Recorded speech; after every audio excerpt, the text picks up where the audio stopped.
A metodologia da usabilidade, vamos agora. Também faço uma pequena revisão da literatura. Em Portugal não se conhecia nenhum site, nenhum estudo que tivesse realizado testes de usabilidade com sites de museus. Existia um que tinha feito entrevistas com focus groups. Durante a preparação desta apresentação encontrei um estudo que avaliou sites portugueses e brasileiros e que mencionou o uso de testes de usabilidade, mas os seus objetivos e metodologias principais centravam-se em aspectos diferentes da minha dissertação e, portanto, acabam por não ser tão assim tão relevantes. Poderão ser relevantes complementarmente, mas pronto, quis apenas deixar como referência que encontrei. Depois, em termos internacionais, também temos outros exemplos de vários estudos, que foram aqueles em que eu me baseei para fazer a metodologia dos testes.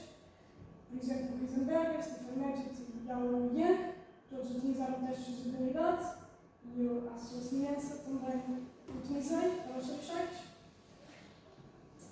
As tarefas que guiei cada utilizador a fazer foram encontrar todas as posições temporárias disponíveis no próximo fim de semana, descobrir o preço do bilhete da exposição permanente, que exposições estão incluídas nesse bilhete, todos tinham também temporários incluídos, e descobrir mais informações sobre uma obra, sobre a qual nos foram facultados dados, e encontrar a bilheteira online.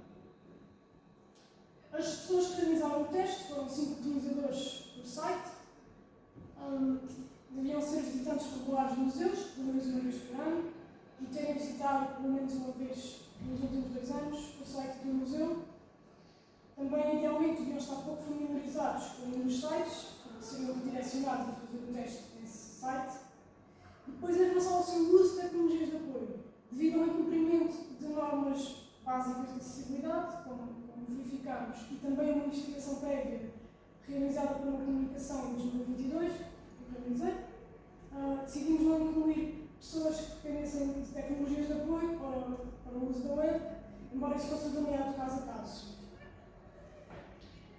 Para a análise, utilizamos dados quantitativos.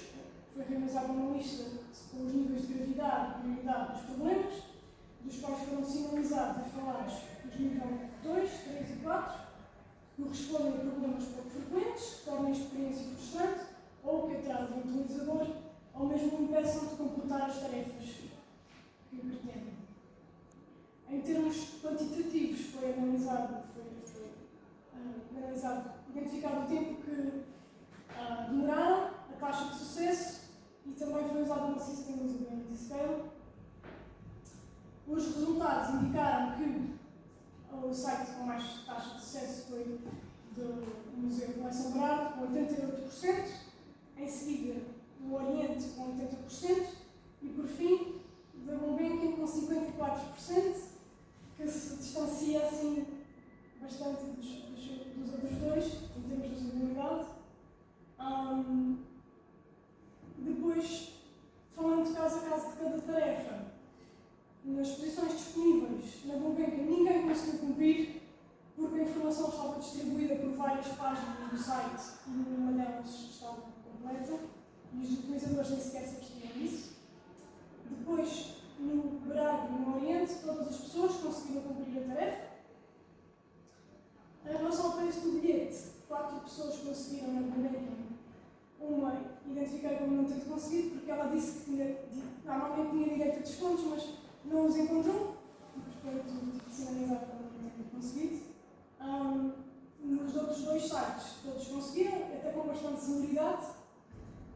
Em relação às posições incluídas no bilhete, ninguém conseguiu no site da Gulbenkian, também porque a informação não estava completa nessa página. No Brado falhou uma pessoa e no Oriente também. Nestes casos teve mais a ver com a linguagem menos clara, por exemplo, a expressão exposições patentes causa confusão e noutro também há menos clareza na questão de menos claro.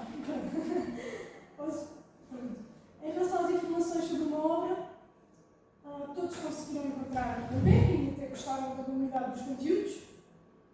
No Brado, só 3 pessoas conseguiram e no Oriente, só uma pessoa conseguiu.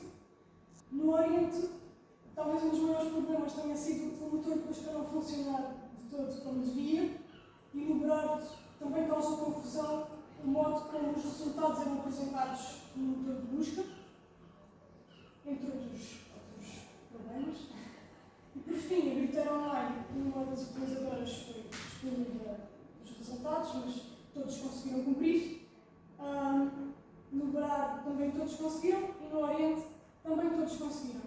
Dizer também que, no geral, no Brado e no Oriente, as pessoas demoravam normalmente sempre menos tempo a realizar as tarefas do que na Gulbenkian, confirmando novamente também esta menor usabilidade na Gulbenkian.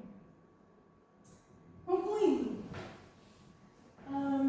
numa visão global, descobri que os sites dos museus ainda tinham muitos problemas relacionados com a usabilidade e acessibilidade, que impactaram as interações dos utilizadores com o site.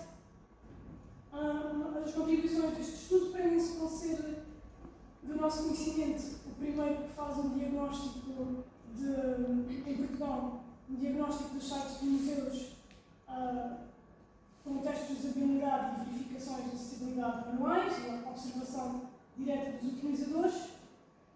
Também por ser identificar vários problemas e fazer uma análise detalhada deles e propor soluções, o que se torna um documento relevante para instituições, as que estão observadas e também outras futuras que desejem este estudo. E em relação às limitações, foram apenas vistos 3 sites, que permitiu uma observação mais aprofundada, mas no futuro seria importante compreender-se os problemas identificados também têm uma aplicação similar numa maior amostra de websites por todo o país e, portanto, seria importante fazer estudos quantitativos para ter uma visão quantitativa mais global do estado da usabilidade e da acessibilidade no país. E também, como foi apenas observada uma pequena parcela de critérios das WCAG, também seria importante, no futuro, fazer um estudo que enquadrasse mais critérios, também uma avaliação manual, naturalmente. Portanto, concluindo, os sites dos museus, os museus não podem cumprir a sua missão por completo de ser acessíveis e inclusivos se os seus sites também não forem, e, portanto, devem focar-se em tentar melhorar a experiência do utilizador para que não sejam websites inacessíveis, mas sim websites para todos. Muito bem, Patrícia.